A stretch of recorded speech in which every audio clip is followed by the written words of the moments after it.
décontamination du poulailler. Pourquoi doit-on faire la décontamination? Les volailles sont soumises aux pressions de différents agents infectieux. Les virus, les bactéries, les parasites, les coccidies. Cela est dû à une mauvaise hygiène générale de l'élevage, l'absence de vide sanitaire, les difficultés de nettoyage des anciens bâtiments, l'utilisation de désinfectants inefficaces et la présence de volailles d'âges différents sur le même site. Tous ces facteurs augmentent la pression exercée par les agents infectieux sur les volailles que la vaccination et les traitements ne peuvent à eux seuls contrôler. Pour y remédier, on a recours à la thérapeutique, c'est-à-dire aux vaccins et aux traitements. Mais, appliquées seules, ces procédures sont inefficaces pour prévenir les pertes provoquées par les maladies. Cette situation entraîne des retards de croissance, des pertes de productivité et l'absence de gains. Pour compléter l'action de la vaccination et des traitements, un troisième élément s'impose, la décontamination.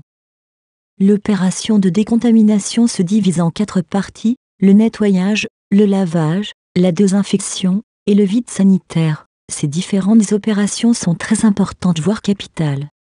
Elles doivent être appliquées rigoureusement afin de maintenir les animaux dans de bonnes conditions d'élevage. Nous avons 2 cas de décontamination, celui d'une nouvelle et une ancienne ferme. Nouvelle ferme, pour une nouvelle ferme avec des nouveaux poulaillers et matériel d'élevage, il est conseillé de les laver et désinfecter au moins une semaine avant la mise en place d'une bande d'animaux. Ancienne ferme, pour une ancienne ferme ou une ferme en activité, après le départ de la bande, vente aux reformes, ou encore le transfert d'animaux dans un autre local, les opérations suivantes s'imposent, le nettoyage, enlever tous les matériels d'élevage, abreuvoirs, mangeoires, bâches, enfin, tout ce qui a servi pour l'élevage. Pour les rassembler loin des poulaillers et de la source d'eau, enlever entièrement la litière qui sera stockée également loin de la ferme et de la source d'eau, et conservée pour la fumure, engrais, ou pour être brûlée par le feu en cas de maladies infectieuses et contagieuses, maladie de Newcastle, de Gumboro, variole aviaire, bronchite infectieuse etc.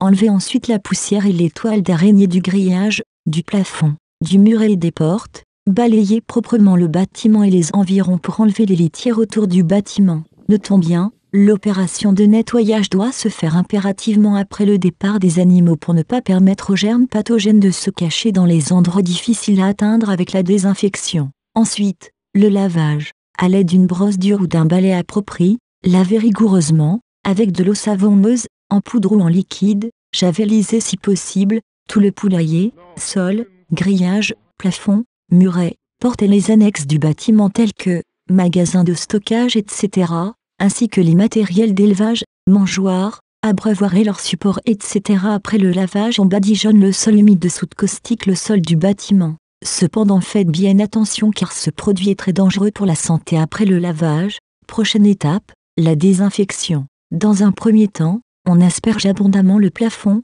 le grillage, le muret, les portes et le sol du poulailler avec de l'eau additionnée d'un désinfectant approprié. Quant au matériel d'élevage, ils sont plongés dans un récipient approprié rempli de cette solution désinfectante. Dans un deuxième temps, c'est-à-dire, le lendemain ou quelques jours après, les mêmes éléments, plafond, grillage, muret, porte et sol du poulailler, sont de nouveau bien lavés avec cette solution désinfectante et à l'aide d'une brosse ou un morceau de sac d'aliments ou encore une éponge. Il en sera de même pour les matériels d'élevage. Tout juste après, les matériels d'élevage sont rincés à l'eau propre et séchés au soleil pendant une journée, puis rangés au magasin. Par ailleurs, on évacuera ensuite la solution désinfectante du poulailler, sans rincer à l'eau. En plus, on arrose les alentours du bâtiment d'une solution faite de soude caustique pour tuer les agents infectieux présents encore dans le sol.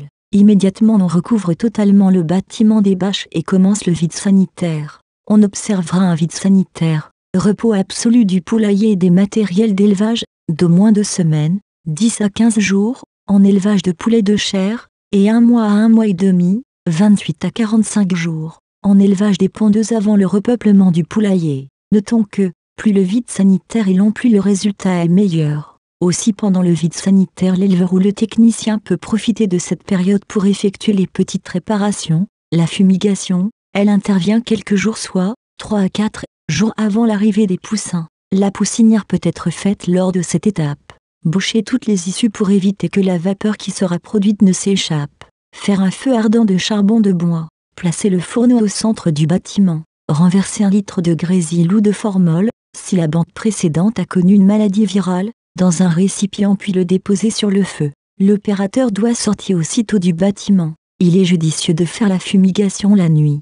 Préparation de la solution de lavage. Mettre 1 kg de savon liquide concentré plus 1 kg de sel de cuisine dans 1 litre d'eau et bien homogénéiser. Compléter progressivement l'eau jusqu'à obtenir 15 litres de savon liquide. Ajouter dans un fût de 200 litres, 4 à 5 litres de savon liquide préparé et 2 kg de javel en grains préalablement dissous. Remplir le fût jusqu'au trait de jauge. Quelques désinfectants usuels D39, Dexis 700, Grésil, Profil 75, Phénylsterol, Virunet, Iodavik, Lugol, TH4. Liste des produits pour une surface de 120 m², moins 1 kg de savon liquide concentré, Tensagex, plus 1 kg de sel, moins 2 kg de javel en grains, hypochlorite de sodium, soude caustique 4 à 5 kg Grésil, Crésil, concentre 1 litre pour la fumigation.